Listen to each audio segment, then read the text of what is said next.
प्रिय विद्यार्थियों, नमस्कार। मैं अनिल कुमार यादव, सहायक आचार्य राजनीति विज्ञान, राजकीय कन्या महाविद्यालय बहरोड।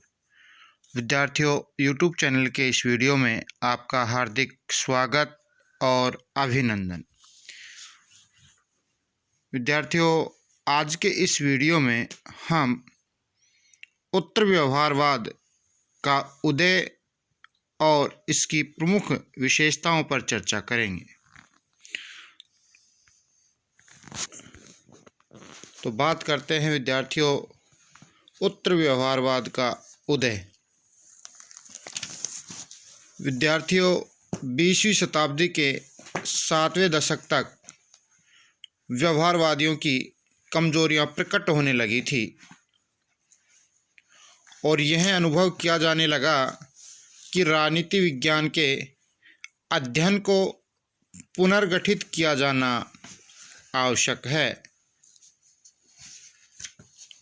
फलस्वरूप उत्तर व्यवहारवाद का जन्म हुआ। विद्यार्थियों, व्यवहारवाद की कमजोरियां प्रकट होने लगी थी और इससे राजनीति का अध्ययन सारहीन एवं बंजर व नीरस प्रतीत होने लगा था। विद्यार्थियों, उत्तर व्यवहारवाद में इस बात पर बल दिया जाने लगा कि राजनीतिक अध्ययन और अनुसंधान जीवन की समस्याओं से प्रासंगिक होना चाहिए, अर्थात उनसे संबंधित होना चाहिए। इसके अध्ययन का लक्ष्य परिवर्तन और मूल्यों को समस्त अध्ययन में केंद्रीय स्थिति प्रदान की जानी चाहिए। बौद्धिक वर्ग की समाज में एक निश्चित और महत्वपूर्ण भूमिका और ज्ञान का उपभोग जीवन के लिए किया जाना चाहिए, ऐसा उत्तर व्यवहारवादी मानते हैं। बात करते हैं विद्यार्थियों,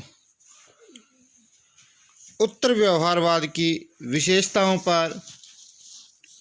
तो डेविड स्टर्न ने विद्यार्थियों उत्तर व्यवहारवाद की 7 विशेषताएं बताई है, जिन्हें उन्होंने संगति का धर्म विश्वास कहा है या प्रासंगिकता के नियम कहा है। सबसे पहले विशेषता पर चर्चा करें तो वो है विद्यार्थियों असंगतिपूर्ण परिशुद्धता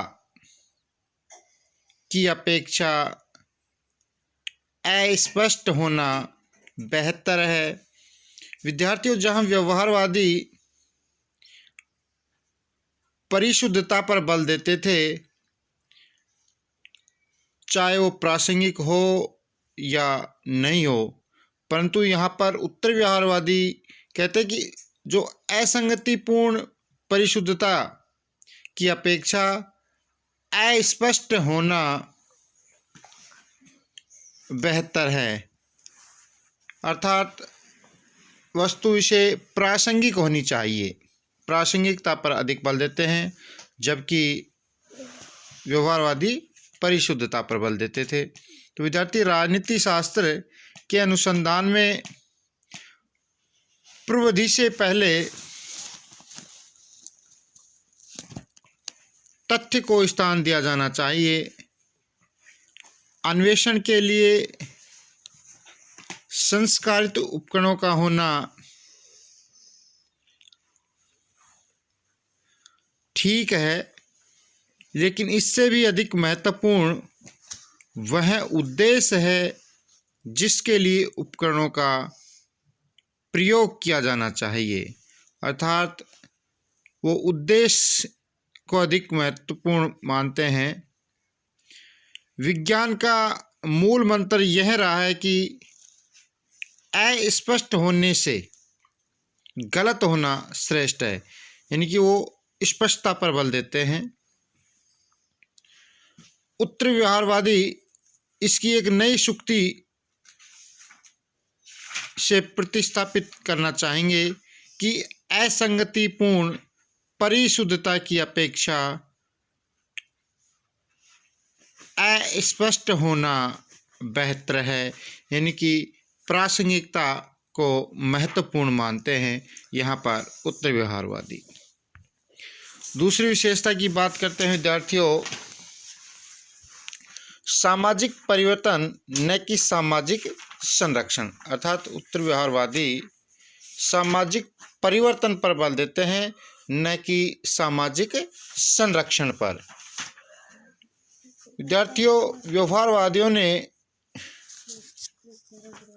वर्तमान को समझने के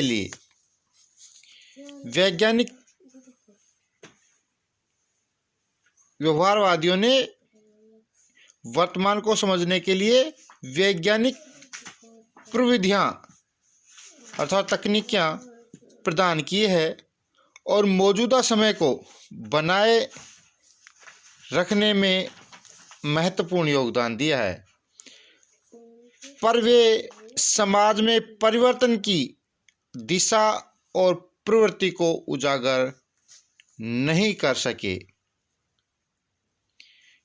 क्योंकि उन्होंने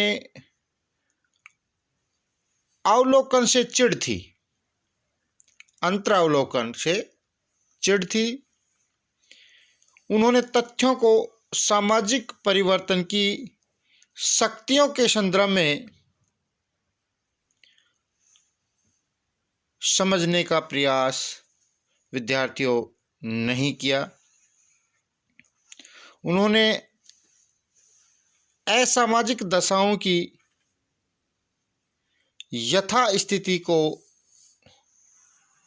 बनाए रखने का पक्ष किया, अर्थात वो यथा स्थिति में ही विचार करते थे, उनमें परिवर्तन पर बल नहीं देते थे। तीसरी विशेषता की बात करें विद्यार्थियों, वो है सापेक्ष अध्ययन। विद्यार्थियों, व्यवहारवादी राजनीतिक वैज्ञानिक वास्तविकता से अपना संबंध तोड़ चुके थे। वह अमूर्त, निरपेक्ष और विश्लेषणात्मक अनुसंधान में विश्वास करता था।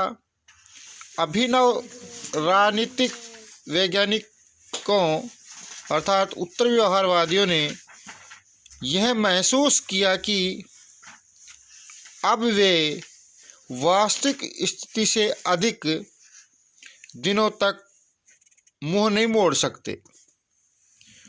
विश्व की तात्कालिक सामाजिक और राजनीतिक परिस्थितियां भयावह बन गई थी, जिनका समाधान शीघ्र खोजना विद्यार्थियों आवश्यक था। पश्चिमी देश सामाजिक द्वंद्व, गंभीर भय और भविष्य की चिंताओं से ग्रस्त थे। इसलिए उत्तर व्यवहारवादी यह सोचने के लिए मजबूर हो गए कि यदि मानव संकट के समाधान का उत्तरदायित्व राजनीति शास्त्री नहीं लेते हैं तो राजनीति शास्त्र का समाज के लिए क्या उपयोग रह जाएगा, ऐसा उत्तर व्यवहारवादियों का मानना था। बात करते हैं अगली विशेषता पर विद्यार्थियों, वह है ज्ञान का आधार सामाजिक मूल्य होना महत्वपूर्ण होता है। विद्यार्थियों, व्यवहारवाद ने वैज्ञानिकता और मूल्य निरपेक्षता पर इतना अधिक बल दिया कि सामाजिक मूल्यों की उपयोगिता पर ही संदेह होने लगा। विद्यार्थियों, वह दुखदायी स्थिति थी, क्योंकि मूल्यों और आमुखों पर ही ज्ञान का महत्व निर्भर करता है। यदि ज्ञान का आधार मूल्य न रहे तो उसका उपयोग गलत उद्देश्य के लिए किया जा सकता है। यदि राजनीतिक ज्ञान का प्रयोग उचित लक्ष्यों के लिए किया जाना है तो उसका मूल्य निरपेक्ष होना उचित नहीं होगा।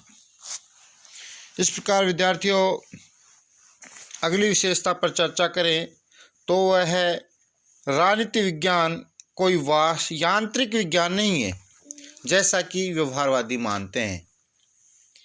राजनीति विज्ञान कोई यांत्रिक विज्ञान नहीं है।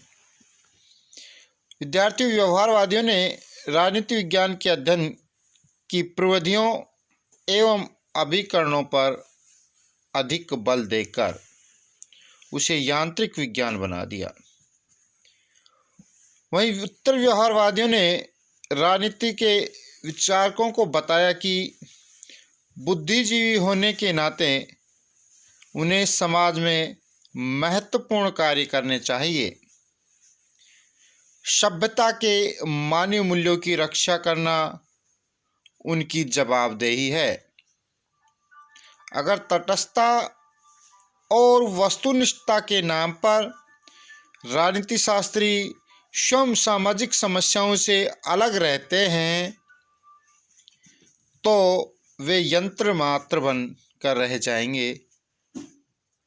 इस स्थिति में उन्हें अन्वेषण की स्वतंत्रता एवं समाज की समस्याओं से संरक्षण हेतु विशेष अधिकारों को पास बनाए रखने का कोई अधिकार नहीं है। तो इस प्रकार विद्यार्थियों, अगली विशेषता है ज्ञान को कार्य रूप में परिणित करना जरूरी। विद्यार्थियों, डेविड स्टन का कहना है कि ज्ञान अर्थात जानने का अर्थ है कार्य करने के दायित्व को वहन करना, और व्यवहारवादी ज्ञान पर ही अधिक महत्व देते हैं। परंतु कार्य करने का अर्थ है समाज के पुनर्रूपीकरण में लग जाना, ऐसा उत्तर व्यवहारवादी इस बात पर बल देते हैं।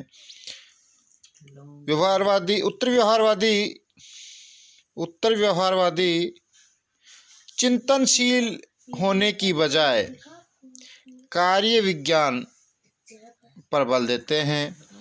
कार्यशीलता समस्त राजनीतिक शोध की प्रतिबद्धता होनी चाहिए, ऐसा उत्तर व्यवहारवादियों का मानना है। विद्यार्थियों, अगली विशेषता की बात करें तो उत्तर व्यवहारवादी बुद्धिजीवियों का राजनीतिकरण अर्थात व्यवसायीकरण को वांछनीय मानते हैं। समस्त बुद्धिजीवियों को राजनीति का व्यवसायीकरण कर दिया जाना चाहिए, अर्थात सामाजिक जो समस्याएं हैं उनमें उनके हल पर अपने आप को लगा देना चाहिए। अर्थात बुद्धिजीवियों का राजनीतिकीकरण या व्यवसायीकरण को उचित मानते हैं उत्तर व्यवहारवादी। तो इस प्रकार विद्यार्थियों, इस वीडियो में हमने आज उत्तर व्यवहारवाद के उदय और उत्तर व्यवहारवाद की 7 प्रमुख विशेषताओं पर, जो कि डेविड स्टन ने बताई है, पर चर्चा हमने की है। धन्यवाद।